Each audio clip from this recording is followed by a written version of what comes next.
Now, I absolutely love reading, so I thought today I would just share a few of my favourite book series with you. I thought I'd start off with number 5, the Hunger Games series. I originally got into the Hunger Games just before the movie came out. I heard everyone was reading it, so I'm like, alright, I'll give it a try.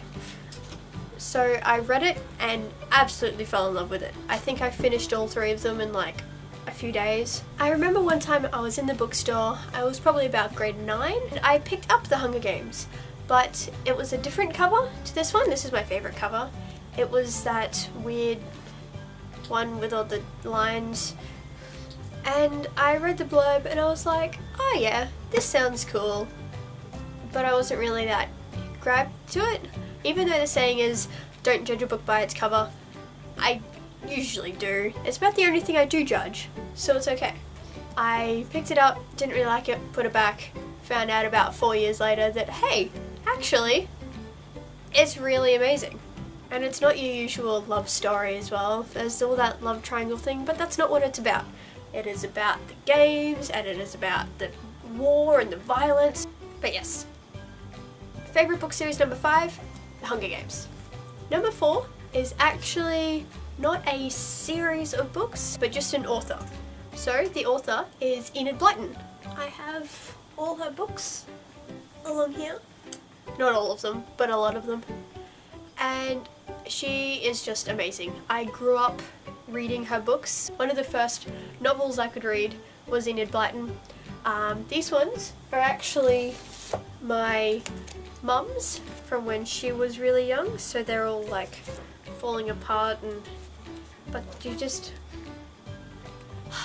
the smell of old book, can't really beat it. So not only do they hold my child memories, they hold my parents' child memories, and it's just, I don't know, I really like tradition. Enid Blyton's creativity and imagination is just amazing. I absolutely love everything she writes, but my favourite is by far the Magic Faraway Tree. I have read these so many times, and they're just, as a kid, I always loved climbing trees, and I always loved imagining new worlds and everything. And the fact that these kids climbed a tree, went up to a new world, met all these really cool creatures, it was just, as a kid, it was just something that I really wanted to do. So I immersed myself in these books, and I don't think I've ever actually left them. Number 3, Lemony, Snicket and the Series of Unfortunate Events. These books, I don't actually remember when I started reading them. I think I started reading them when the first movie came out. The first movie being a combination of the first 3 books. From then on, I just kind of fell in love with them. I have read all 13 of them, and half the reason why I love these books so much is how they're written. I will read you the blurb of number 13. Don't worry, won't give anything away. Dear reader, you are presumably looking at the back of this book, or the end of the end. The end of the end is the best place to begin the end, because if you read the end from the beginning of the end to the end of the end of the end, you will arrive at the end of your rope.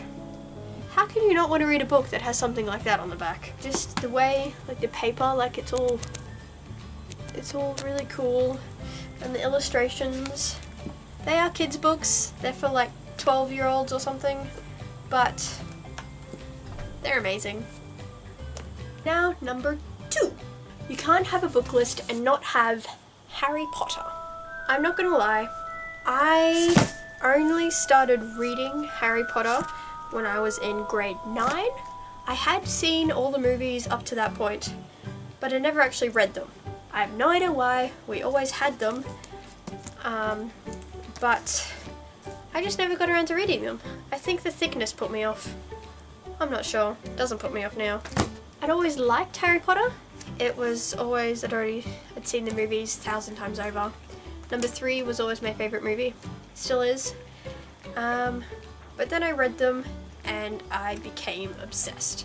I've read all the books heaps of times over. I've made a platform 9 3/4 sign to hang on my door. I have a time turner, a marauder's map, a wand. I'm a proud Hufflepuff. There is no shame in admitting that I'm a Hufflepuff. I absolutely love it. Anyone who's a Hufflepuff should love it too. There is no shame. I even made my family go down to Sydney for a few days just to go to the Harry Potter exhibition. It was one of the best days of my life. So that leads me on to number 1. Drum roll please. Ranger's Apprentice. In primary school we always sat down and read a book. The teacher would read it to us and we would sit there and listen. And for grade 4 it was Ranger's Apprentice, Ruins of Golan. I absolutely fell in love with it. I wanted to know what happened. I never wanted her to stop reading. I asked my mum if she could buy it for me, and it sort of turned into an obsession where I just kept reading them and reading them until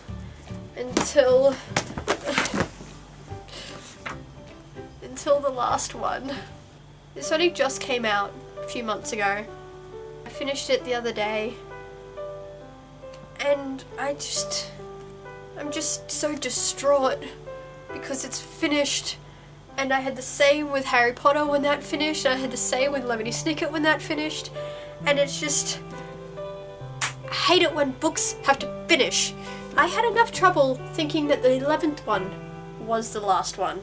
They made it sound like it was the last one. It was going to be the last one. I'd already gotten over the post-Ranger's Apprentice depression where I had accepted it had finished. It came to like a really nice conclusion. And then he had to go and announce the next one. I love him for doing that. Good old John Flanagan. But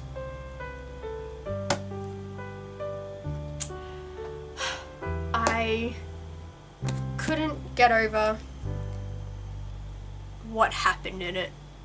Basically, I really liked the ending of number 11. Sure, there was a few sad parts and stuff, but all my books that I read as a child or read as a teenager, most of them have finished now. And I just, they always end really sadly as well. Like Harry Potter. How much did you cry in Harry Potter? You can't lie to me and say you didn't cry, okay? Just put that out there. Series of Unfortunate Events. That thing didn't finish properly. Like, what even is the ending to this thing? It wasn't really a sad ending, but you can't just end it like that. For those who know what I'm talking about, you'll understand. Anyone else? I'm sorry. Hunger Games? Just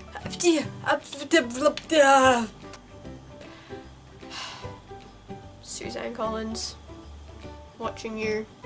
Anyway, they are my top 5 book series. Give it a thumbs up if you enjoyed this video. If you want to hit subscribe, that would be really cool, and I will see you on the flip side. Bye!